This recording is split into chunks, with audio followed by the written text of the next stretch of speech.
When my 35-year-old son found out that I had inherited $15 million, his wife coldly declared, "That old man doesn't deserve that kind of money. It should be ours." They demanded that I give it all to them, claiming that they deserve it more. After all the years of sacrificing for their happiness, I realized it was time to show them the true cost of greed. What happened next made them regret every word. Before we continue, please subscribe to the channel and let us know where you are listening in the comments. The crystal stemware clinked softly as Michael cleared the dinner plates, his movements careful around the remnants of our Christmas feast. Turkey bones gleamed under the warm dining room light, and Ashley sat across from me, her smile still painted on, but her eyes calculating something I couldn't quite read. "Dad, you really outdid yourself tonight," Michael said, balancing 3 plates in his hands. That's when it happened. His elbow caught the corner of my briefcase. The leather case tumbled from the side table, spilling its contents across the hardwood floor. Legal documents scattered like fallen leaves, and I watched Michael's face change as his eyes landed on the top sheet. His breath caught, sharp, audible. 15. He couldn't finish the sentence.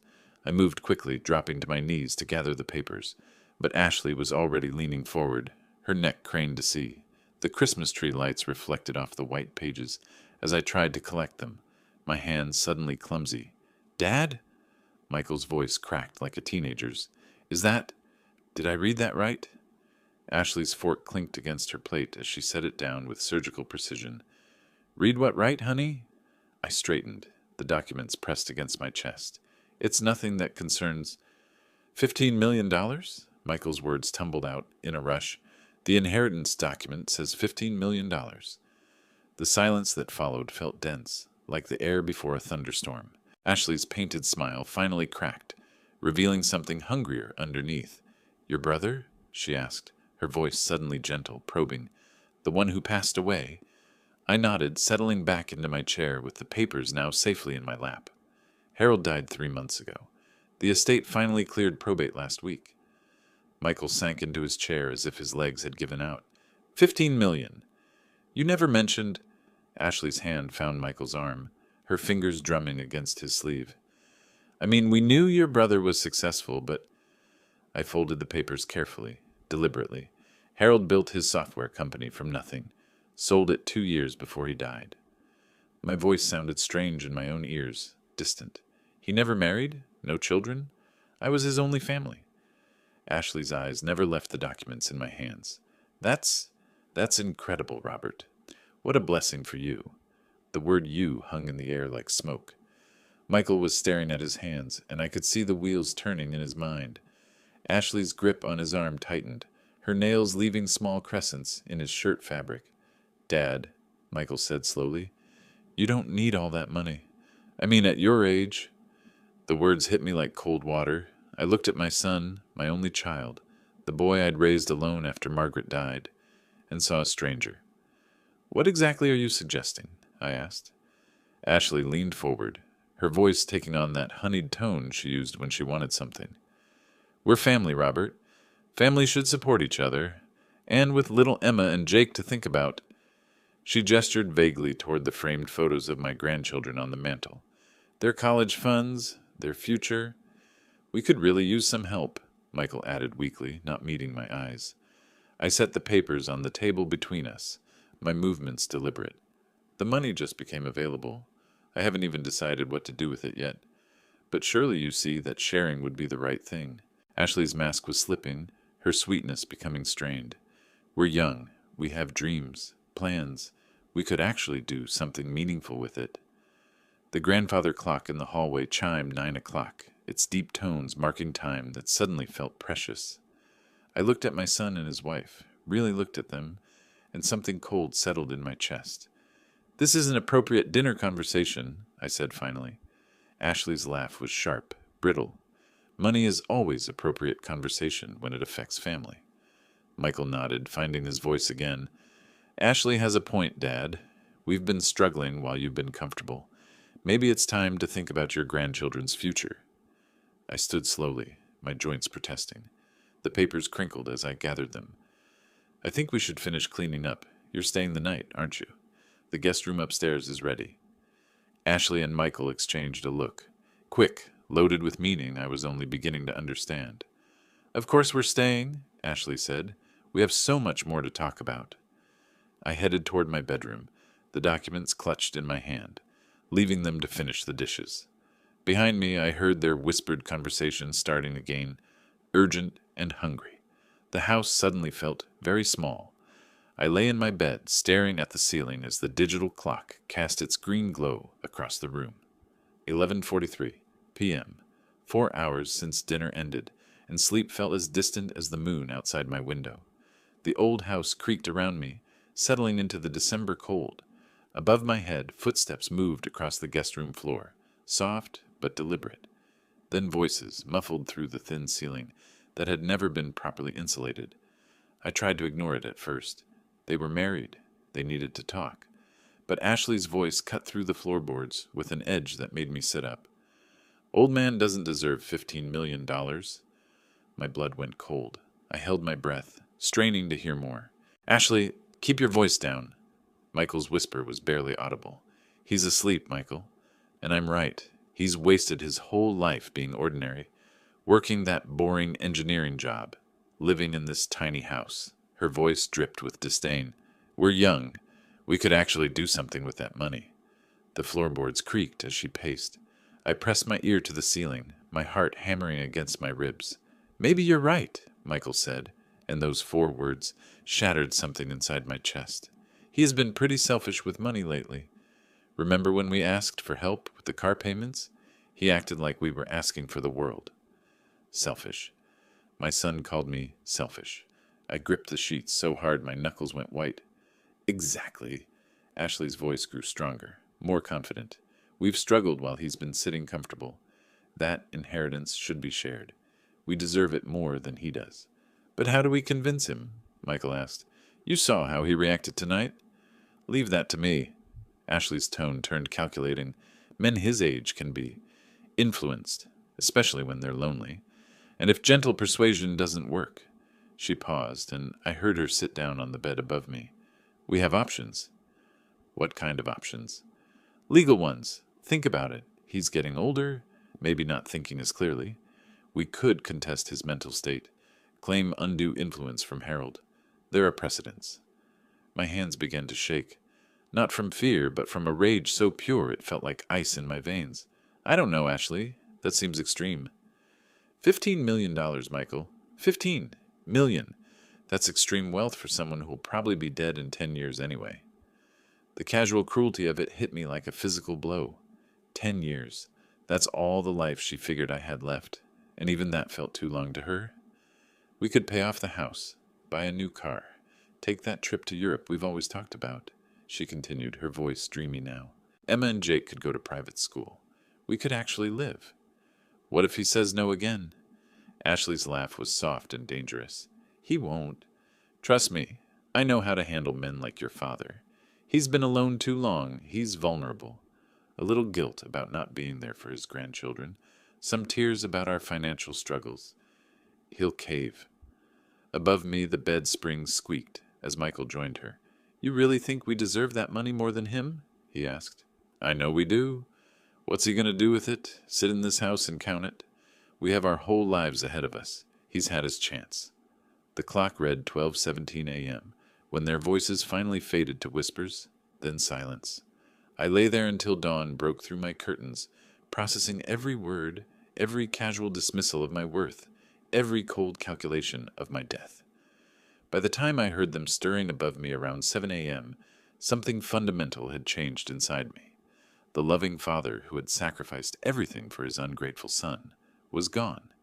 In his place sat someone much more dangerous, a man with nothing left to lose and $15 million to protect. I got up and made coffee, my movements precise and methodical. The kitchen filled with the rich aroma, and I sat at my small table, waiting for them to come downstairs. They thought they knew me.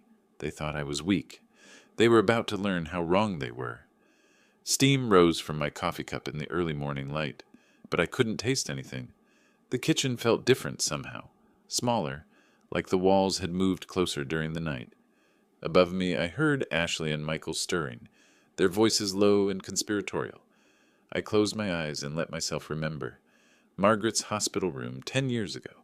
The machines beeping their steady rhythm while I held her cold hand. She was dying, and we both knew it. But Michael had only visited twice in 3 weeks. "Take care of Michael," she'd whispered, her voice barely audible.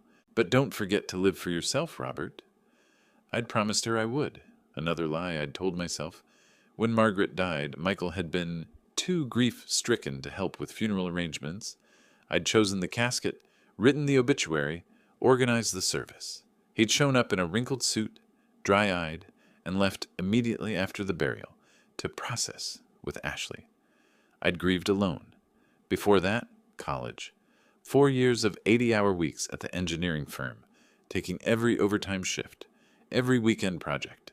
$80,000 in student loans I'd co-signed, then paid myself when Michael couldn't find steady work after graduation. He'd graduated summa cum laude and thanked his professors, his girlfriend, his study group. He'd forgotten to mention me in his speech. I'd watched from the back row, proud and invisible. 5 years ago, the house. Michael and Ashley had been renting a cramped apartment, complaining constantly about noisy neighbors and thin walls. Ashley had dropped hints about home ownership like breadcrumbs, leading me exactly where she wanted me to go. "If only we had help with a down payment," she'd sighed. "The market is so competitive." I'd liquidated my retirement investment account. $150,000, my security, my future, handed over so they could have granite countertops and a 2-car garage. Ashley had said thank you once, then immediately started hinting about furniture money. I'd continued renting my 1-bedroom place while they hosted dinner parties in their spacious home. But the daily sacrifices hurt more than the big ones. $2,000 a month in emergency loans that were never repaid. Free babysitting every weekend while they went out to expensive restaurants I couldn't afford. Grocery shopping for their family during Michael's frequent unemployment spells. Car repairs, medical bills, vacation funds. I'd been an ATM with a heartbeat. Last month, Michael had complained that my house was too small for family gatherings. Ashley had rolled her eyes at my Christmas gifts, practical things I'd saved for months to buy. "Dad always gets such boring presents," she'd told her sister on the phone, not knowing I was listening from the kitchen. I opened my eyes and calculated in my head. 35 years of sacrifice. College, the house, monthly support, emergencies, gifts, babysitting, groceries. Over $400,000. My entire savings, my retirement, my future, all given freely to a son who saw me as selfish. Margaret would be ashamed of what Michael had become, but she'd be more ashamed of me for enabling it. I'd created this monster by being too generous, by teaching Michael that love meant money, that family meant taking without giving back. Now they wanted my brother's inheritance too. $15 million they'd never earned, never deserved. The coffee had gone cold in my hands. Sunlight streamed through the kitchen window, illuminating the photo of Margaret on the counter. Her smile looked sad in the morning light, disappointed. I heard footsteps on the stairs, Ashley's heels clicking against wood, Michael's heavier tread behind her. They were coming down for breakfast, ready to continue last night's conversation. But the man who'd overheard their plans wasn't the same man who'd raised an ungrateful son. That generous, naive father had died somewhere between midnight and dawn. In his place sat someone harder, someone who'd finally learned that love without respect was just exploitation. I took a deep breath and prepared to meet my family for what might be the last time. They thought they were coming down to manipulate a lonely old man. They were about to meet someone much more dangerous, a father who'd finally stopped giving. Ashley entered my kitchen like she owned it, her heels clicking against the linoleum with sharp precision. She'd dressed carefully, a soft blue sweater that made her eyes look innocent, her hair pulled back in a way that suggested vulnerability. She was preparing for war. "Good morning, Robert," she said, her voice honey-sweet. "You're up early?" Michael shuffled behind her, avoiding my eyes. His shoulders were hunched, defensive, like a boy caught stealing from the cookie jar. "Couldn't sleep?" I said simply, gesturing to the coffee pot. "Help yourselves." Ashley poured 2 cups, her movements graceful and deliberate. "This big house must get lonely sometimes. All these empty rooms, just you rattling around." I sipped my coffee and said nothing. We've been thinking, she continued, settling into the chair across from me, about last night, about your inheritance. Have you? Michael finally met my eyes, then quickly looked away. Ashley has some good points, Dad, about family, about sharing blessings. Ashley's hand found his arm, her fingers stroking encouragingly. We're not asking for charity, Robert. We're talking about family responsibility. You raised Michael to work hard, to build a future. But sometimes even hard-working people need help. I set down my cup with deliberate care. And what kind of help are you thinking about? Her smile widened, predatory. Well, you don't really need $15 million, do you? I mean, at your age, what would you even do with all that money? That's not really your concern? The sweetness in her voice took on an edge. But it is our concern, Robert. We're family, and family looks out for each other. Michael leaned forward, finding his courage. Dad, think about Emma and Jake. Their college funds, their future. Don't you want to help your grandchildren?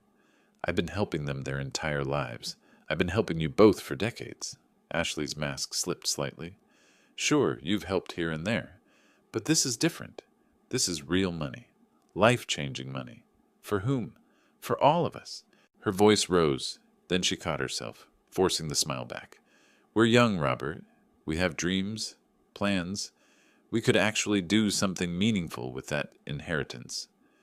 I stood slowly, walking to the window that overlooked my small backyard. The December morning was gray and cold, matching my mood. You know what I think, I said without turning around. I think you both believe you deserve my brother's money more than I do. The silence behind me was deafening. That's not, Michael started. Yes, it is. I turned to face them.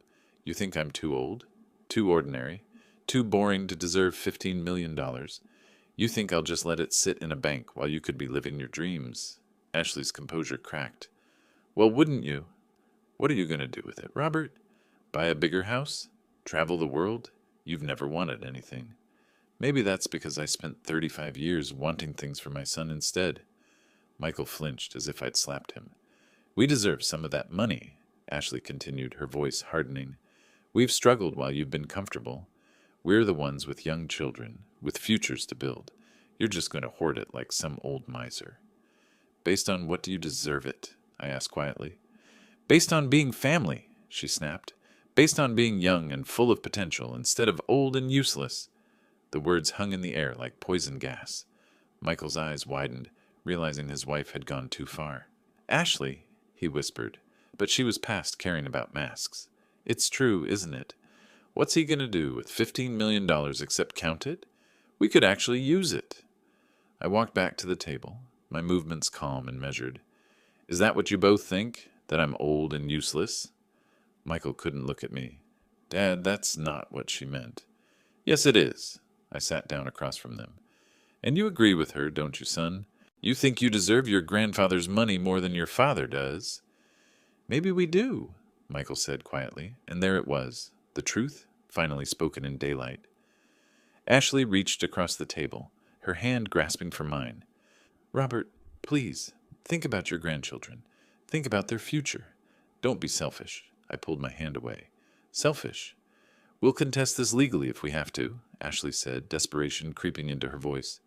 You're getting older, maybe not thinking as clearly. Harold might have unduly influenced you somehow. I stood up, my chair scraping against the floor. Get out. They froze. Get out of my house. Now. Ashley's mouth fell open. Robert, you can't be serious. Pack your things and leave, both of you.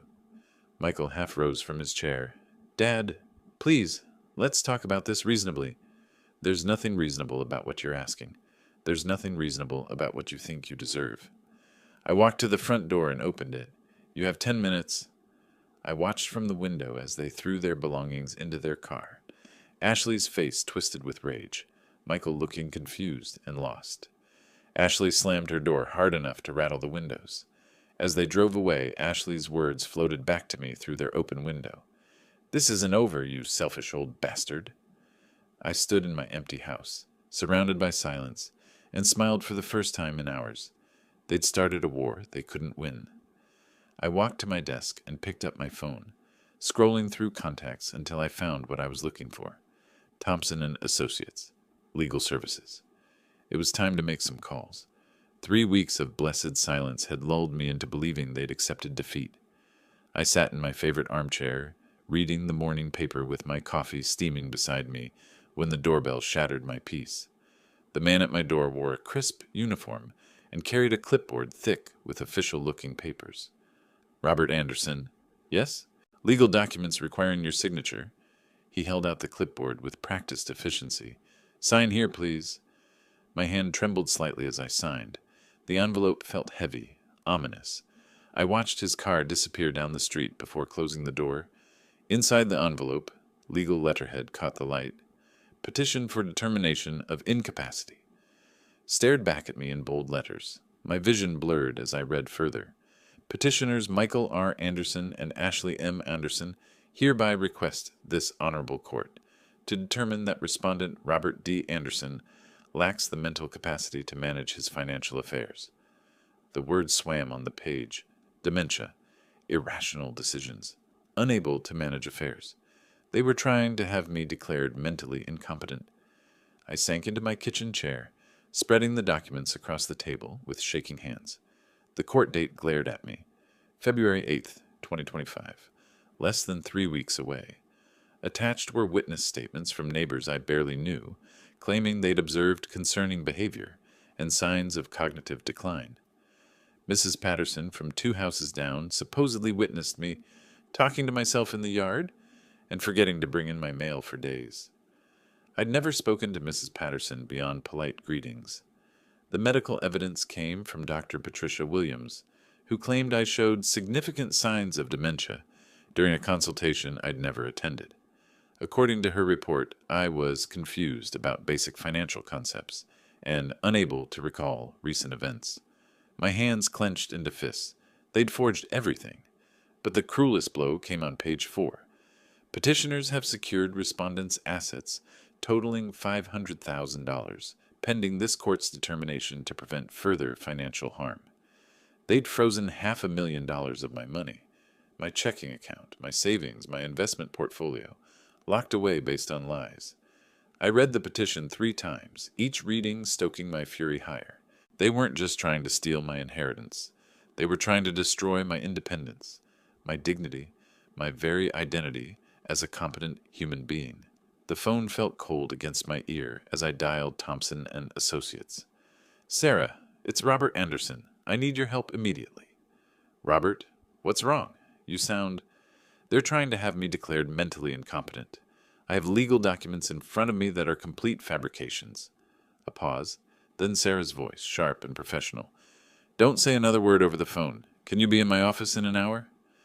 I'll be there in 30 minutes. I gathered the documents, my hands steady now with purpose. 3 weeks ago, I'd believed the worst thing my son could do was demand my money. I'd been naive. They wanted to strip away everything that made me human. As I drove toward the law office, one thought echoed in my mind. If they wanted to play dirty, they'd just taught me the rules. But they'd made one critical mistake. They thought they were fighting a confused old man. They were about to discover they'd declared war on someone with nothing left to lose and 15 million reasons to fight back. I arrived at Thompson and Associates 15 minutes early, carrying a leather folder I'd organized through the sleepless night. Sarah Thompson's office smelled of leather and coffee, its walls lined with law books that suddenly felt like weapons in my arsenal. Show me everything, Sarah said, settling behind her desk with reading glasses perched on her nose. I opened my folder methodically. Bank statements for the past 5 years. Every transaction documented and categorized. Investment portfolios showing consistent, intelligent management. Medical records from my annual checkups. Sarah's eyebrows rose as she flipped through pages.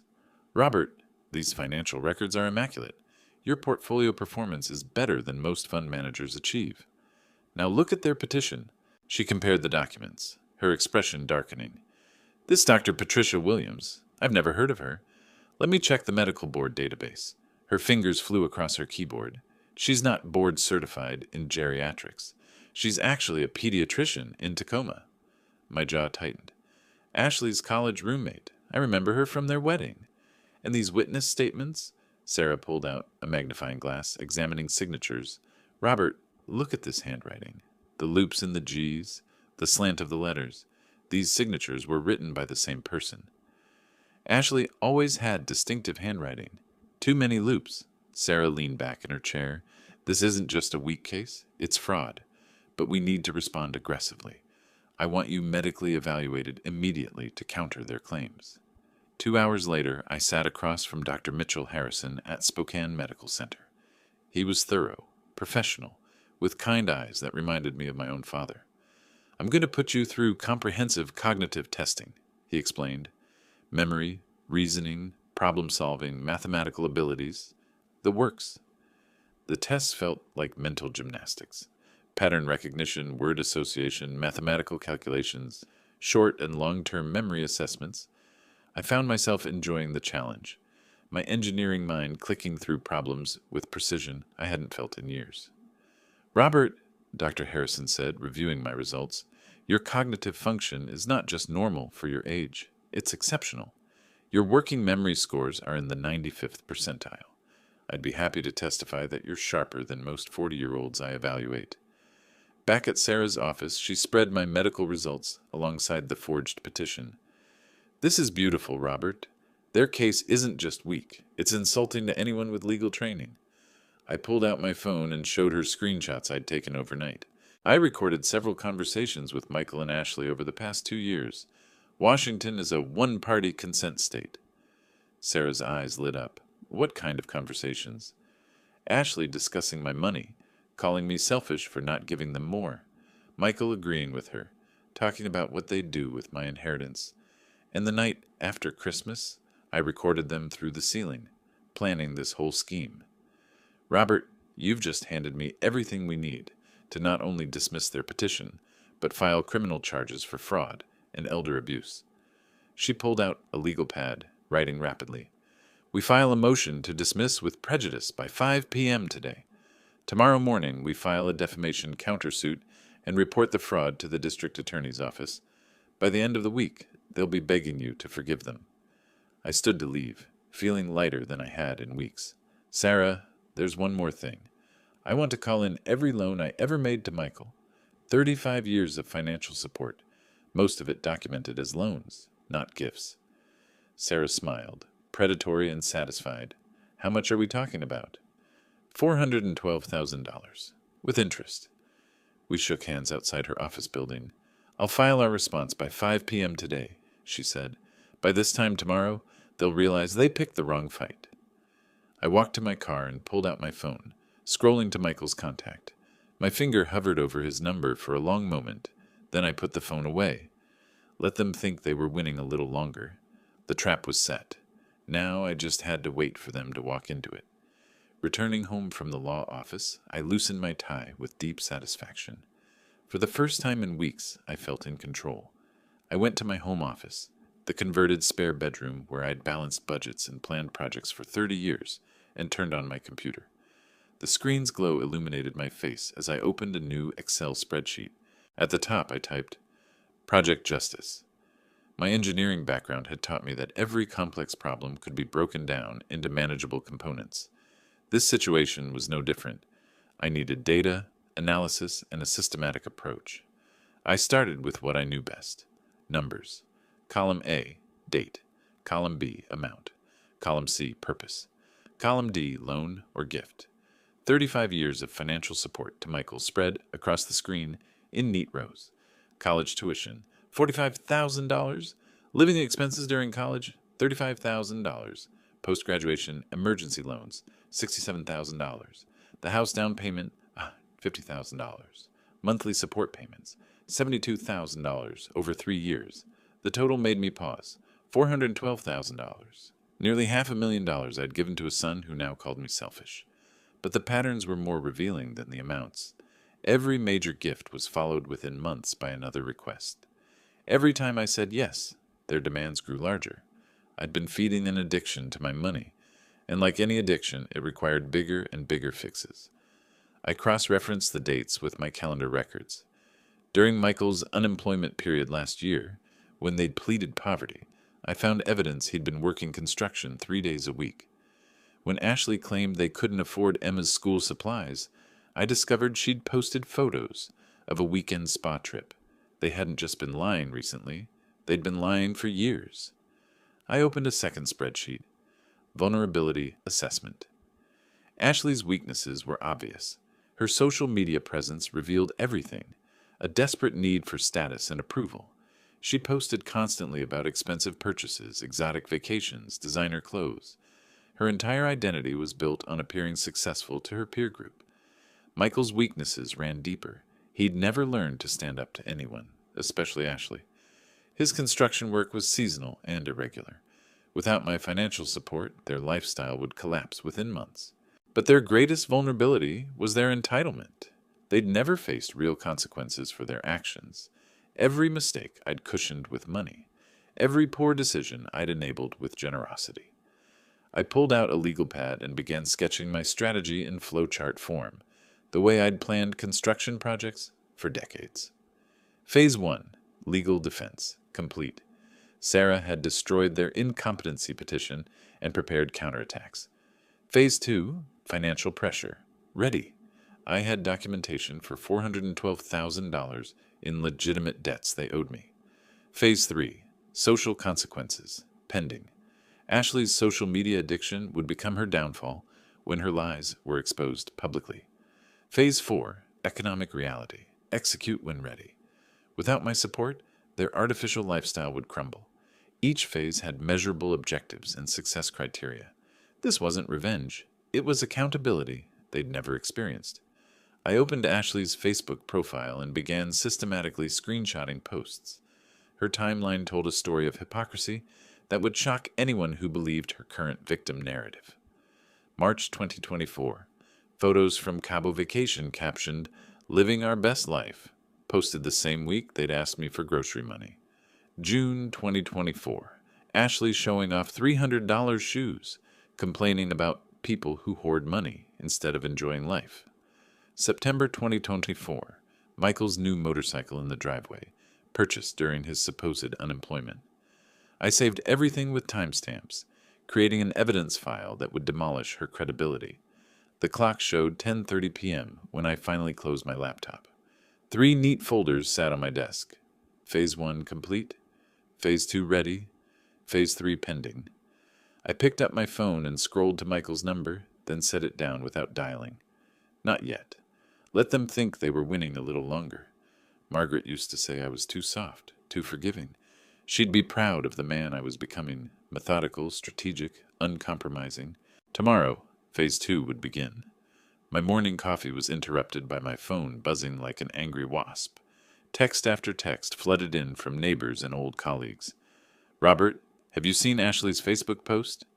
This can't be true, can it? Call me when you get this." I opened Facebook reluctantly, unprepared for what I found. Ashley's post sat at the top of my feed, already shared 47 times in 3 hours. The headline read, "Heartbroken by family elder abuse. Please share." Below it, she'd crafted a masterpiece of manipulation.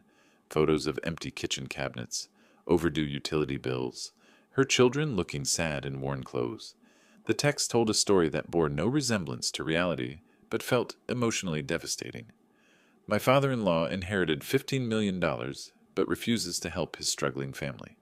While he hoards his wealth, my children eat cereal for dinner and worry about losing their home. He's turned his back on the grandchildren who love him, choosing money over family. Please pray for us during this difficult time. 89 comments of support and outrage had already accumulated. How could he be so heartless? Those poor babies. Money changes people. Someone should report him to social services.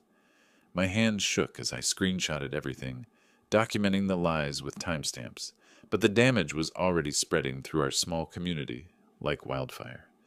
20 minutes later, my phone rang. Margaret Patterson, my neighbor for 15 years.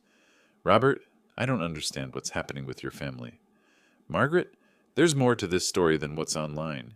But those photos of the children, they look so thin, so sad." I closed my eyes. "Margaret, have you seen Emma and Jake recently? At the grocery store? The park?" A pause. "Well, no, but they're healthy, well-fed children. Ashley's using old photos. probably from when Emma had the flu last winter. But I could hear the doubt in Margaret's voice. The emotional manipulation was working perfectly. At the grocery store that afternoon, conversation stopped when I approached. The cashier, who'd always been friendly, avoided eye contact. My neighbor Jim crossed the street rather than acknowledge me. Ashley's narrative was spreading faster than I could counter it. Social media had weaponized gossip, turning my community against me based on carefully crafted lies. That evening, I settled in for systematic research. If Ashley wanted to fight with social media, she'd chosen the wrong battlefield. I had 30 years of engineering problem-solving skills and unlimited time to deconstruct her lies. I opened her profile history, scrolling back through months of posts. The contradictions were staggering. December 15th, 2024. Just booked our Christmas ski trip. Can't wait for family fun in Aspen. Posted 5 days before she demanded my inheritance to feed the children. November 28th, 2024. Ashley showing off her new designer handbag collection worth easily $2,000. Posted during their supposed financial crisis. October 10th, 2024.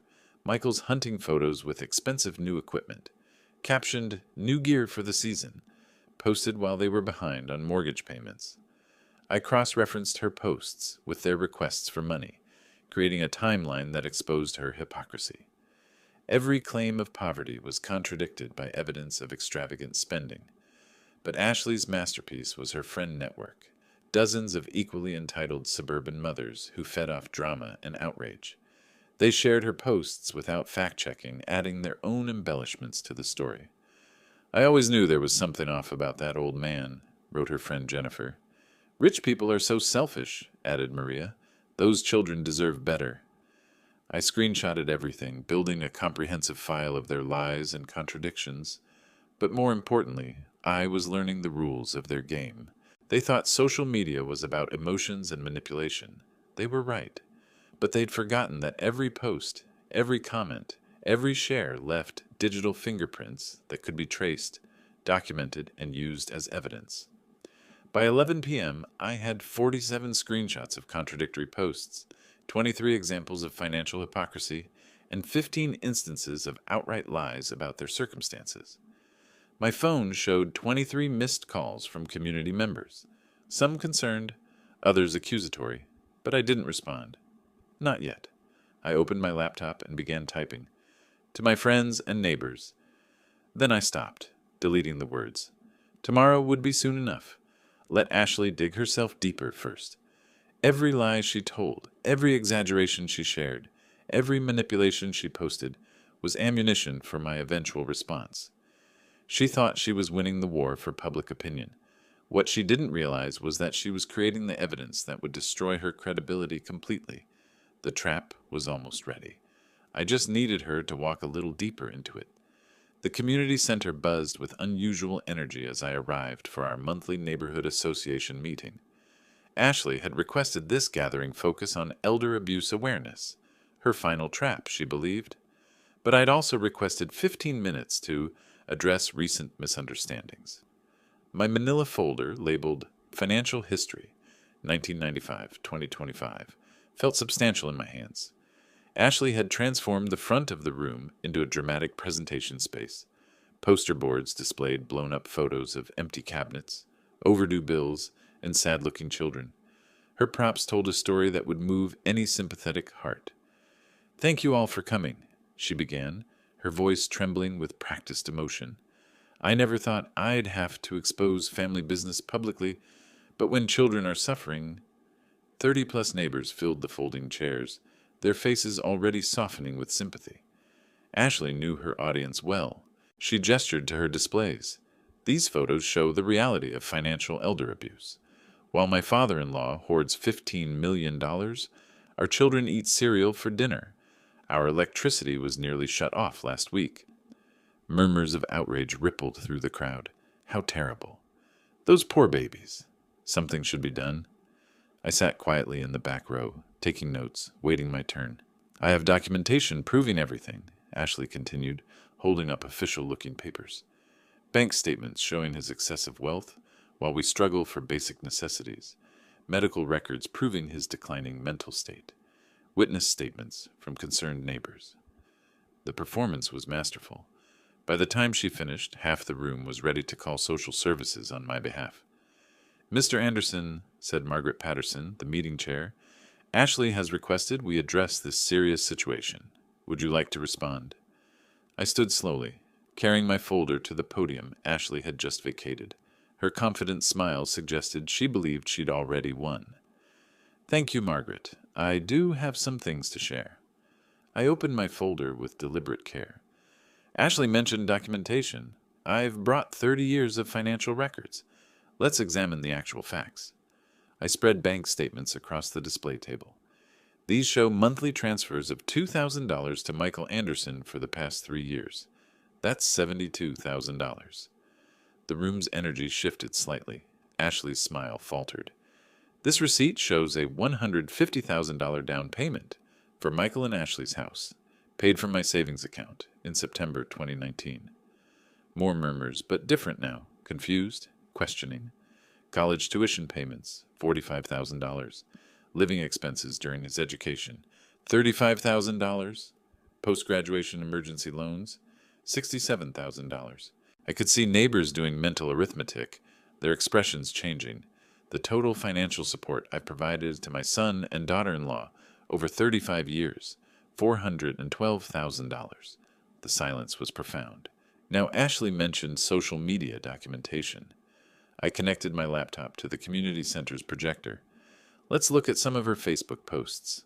Ashley's vacation photos filled the screen. Cabo beaches, expensive restaurants, designer shopping bags.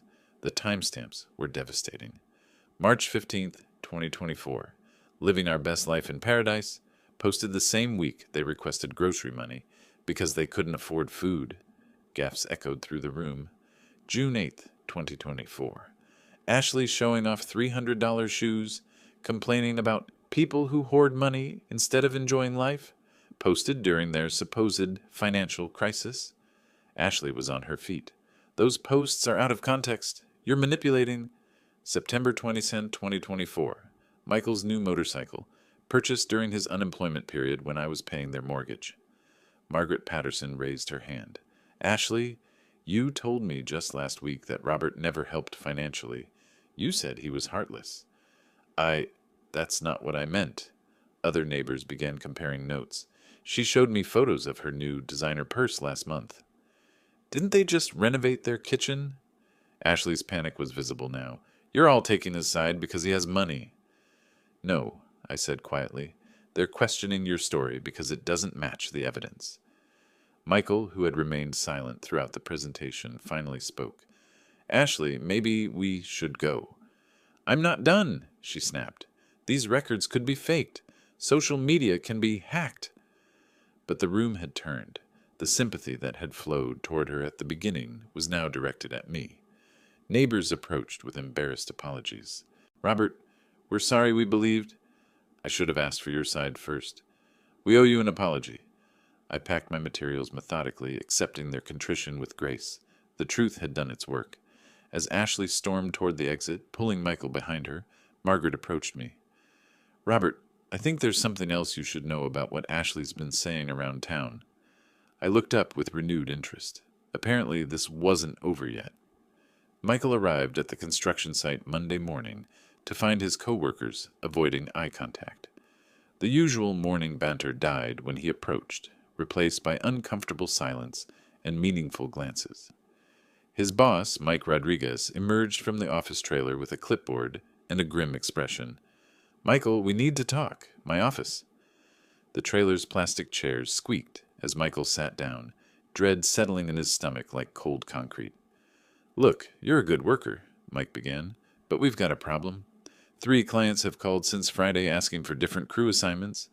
Michael's mouth went dry. "What do you mean?" "They're uncomfortable with the family drama. Word spreads fast in construction circles, and that community meeting—" Mike shook his head. "Clients don't want controversy on their job sites." "Mike, I can explain." "I'm sure you can, but here's the reality. I've got a business to protect. I can offer you unpaid leave while this blows over, or—" He didn't finish the sentence. Michael's hands shook as he called Ashley from the parking lot. They basically fired me, he said when she answered. The whole neighborhood thing has spread to my work sites. Ashley's response was sharp, panicked. How is that even legal? It doesn't matter if it's legal, it's done. During his drive home, Michael felt the walls of their artificial life crumbling around him. Without his steady income, how would they maintain the lifestyle Ashley insisted upon? At home, Ashley was staring at her phone screen with growing horror. Her social media world had collapsed overnight. Friend requests withdrawn, group chat removals, former supporters now silent or openly critical. Nobody's returning my calls, she told Michael as he walked through the door. Jennifer, Maria, Susan, they're all avoiding me. She'd tried creating new posts to control the narrative, but they fell flat. Her credibility was destroyed. The community had seen the evidence, done the math, and reached their own conclusions. At the grocery store that afternoon, former friends crossed aisles to avoid her. Conversations stopped when she approached. The social isolation was complete and devastating. Back home, Ashley spread their bills across the kitchen table like a grim puzzle. Without Michael's income, the numbers didn't work. Credit card statements revealed their complete dependence on Robert's financial support, money that would never come again. We can't survive without his help, she admitted, the words bitter in her mouth. We've been living beyond our means for years. Michael stared at the evidence of their financial irresponsibility. Car payments, credit cards, the mortgage, all calculated based on Robert's consistent support. Without it, they faced disaster within months. By evening, desperation drove them to Robert's door. Their knock was tentative, uncertain. When Robert opened the door, his expression was measured, unsurprised. We need to talk, Ashley said, attempting her old manipulation tactics. I think we may have misunderstood some things. Robert stepped aside to let them enter, but his body language remained distant. Maybe we can work this out, Dad, Michael added weakly. Find some middle ground. They sat in Robert's living room like supplicants before a judge. Ashley tried tears, guilt, family obligations.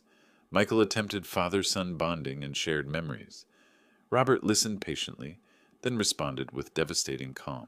Ashley, you called me mentally incompetent. You tried to have me declared incapable of managing my own affairs. You lied to our entire community about my character. But we could drop all that legal stuff, Ashley interrupted. We just need some help getting back on our feet. I helped for 35 years. You responded by calling me selfish and senile. Michael leaned forward desperately. Dad, please. We're family. Robert's laugh was cold. Family doesn't forge documents. Family doesn't try to steal inheritances. Family doesn't humiliate each other publicly. Ashley's composure finally cracked.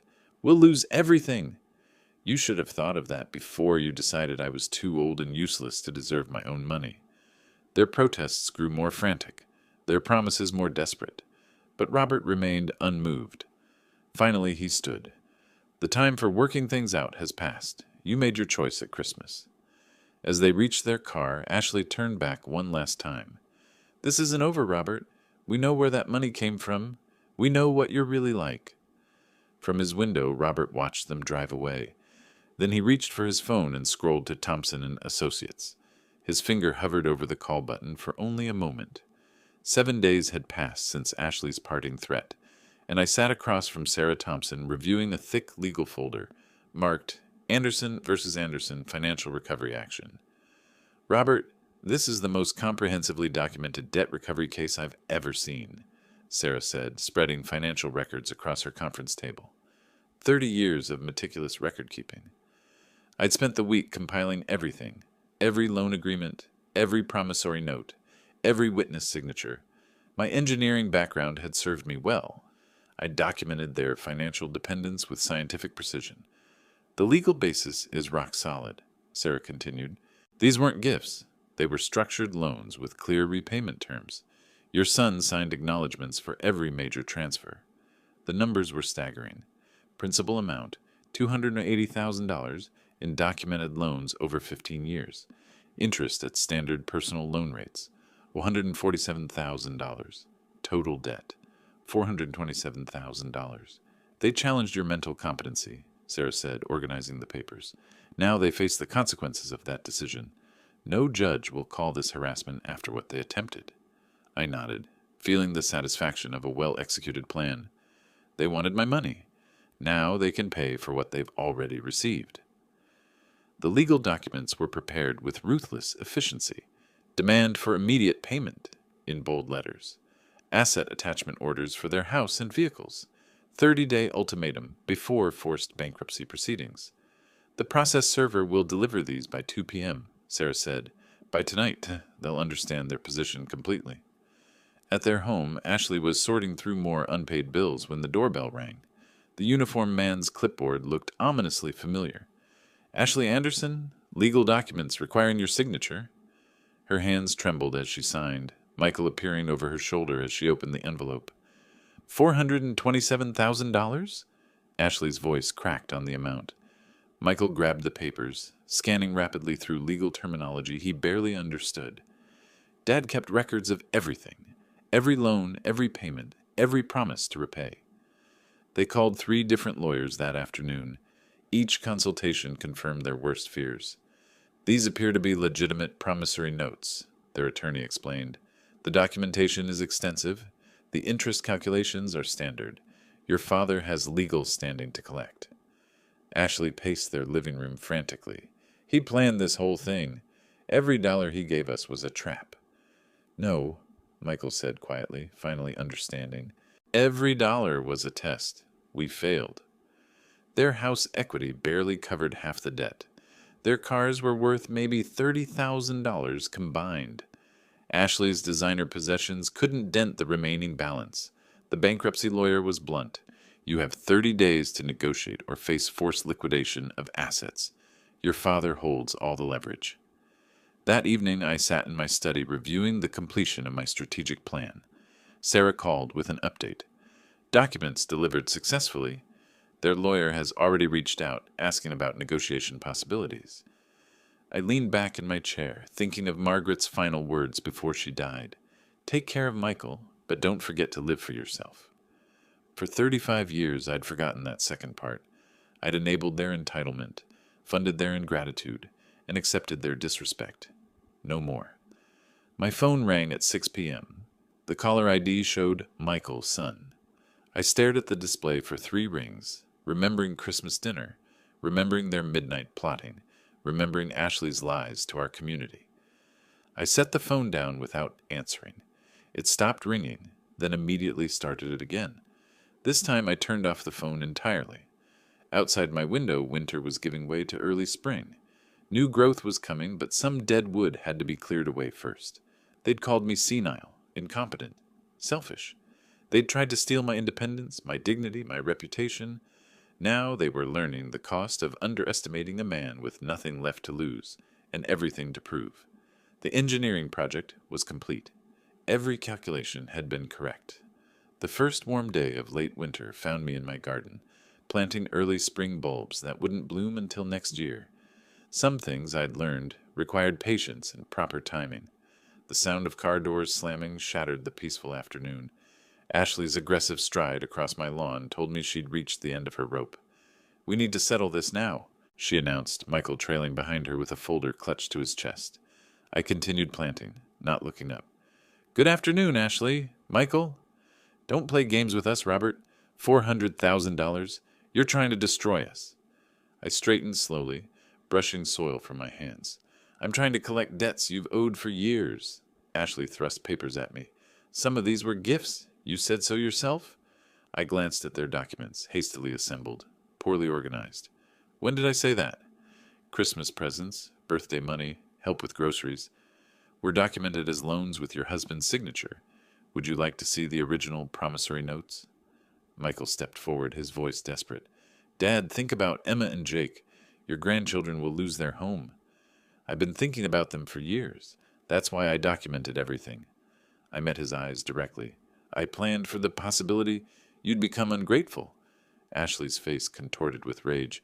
You planned this from the beginning. I planned for accountability. I hoped it would never be necessary. Michael's shoulders sagged. Ashley, we need to stop. This isn't working. Don't you dare give up now, she snapped at him. But something had changed in Michael's expression. For the first time in years, he was looking at the situation clearly. Dad, we were wrong. completely wrong about everything. Ashley whirled on him. Michael, what are you doing? I'm apologizing to my father for 30 years of taking him for granted. Michael's voice broke. I'm recognizing that you've been manipulating both of us. I've been fighting for our family. You've been fighting for money. There's a difference. I watched my son assert himself against his wife for the first time in their marriage. The moment felt both heartbreaking and hopeful. Michael, I'm offering you a choice, I said quietly. Accept responsibility for what you owe and work out a payment plan, or face bankruptcy with Ashley. But the free money stops today. Ashley's eyes blazed with fury. Choose, Michael, him or me. Michael looked between us, his wife of 10 years and the father who'd sacrificed everything for him. The decision took longer than it should have, but when it came, it was clear. I choose what's right. Finally. Ashley's scream of rage could probably be heard 3 blocks away. Fine! Destroy each other. I won't be your servant, Michael, and I won't watch you grovel to him. She stormed to their car, throwing her folder onto the ground. Papers scattered across my lawn like fallen leaves. If you're not in that car in 30 seconds, don't bother coming home. Michael watched her engine start, her tires squeal as she reversed out of my driveway. He made no move to follow. She'll come back, he said quietly. Probably. The question is whether you'll take her back. He knelt beside me, picking up one of the spring bulbs. Can I help with the planting? I handed him a small shovel. These won't bloom until next spring. Some things take time to grow properly. We worked in comfortable silence as the sun began to set. My son, really present for the first time in decades, learning to plant seeds that required patience and faith. Dad, he said eventually, I don't know how to apologize for 35 years of selfishness. Start with today. Make different choices going forward. The debt. I'll pay every penny back. It might take years. I know you will. That's why you're here planting flowers instead of driving away with Ashley. The golden hour light made everything look possible again. A father and son working together, finally understanding what family actually meant. These bulbs, Michael said, patting soil around the last one, they're really not going to bloom until next year? Next spring. The best things are worth waiting for. He nodded, understanding the deeper meaning. Some relationships, like some plants, needed to die back to the roots before they could grow properly again. As darkness settled over my garden, I looked at the neat rows of planted bulbs and felt something I hadn't experienced in years, hope for the future. Real family love required respect, not just obligation. It demanded accountability, not just forgiveness. For the first time in decades, I had both. If you like this story, please like this video, subscribe to the channel, and share your impressions of this story in the comments. To listen to the next story, click on the box on the left. Thank you for watching.